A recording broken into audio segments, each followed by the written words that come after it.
झरना फिर पानी बहते झरझर, झरना फिर पानी बहते झरझर।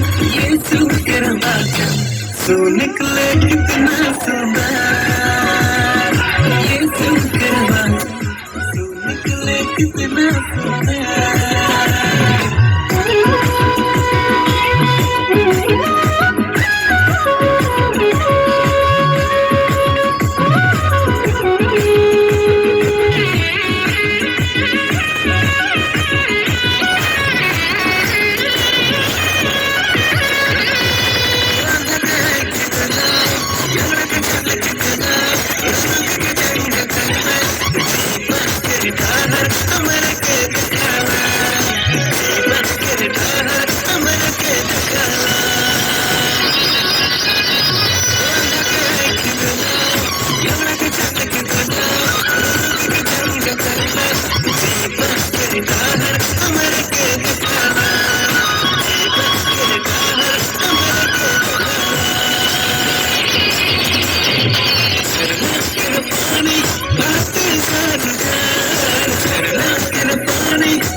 यीशु के वचन सो निकले कितना सुंदर, यीशु के वचन सो निकले कितना सुंदर।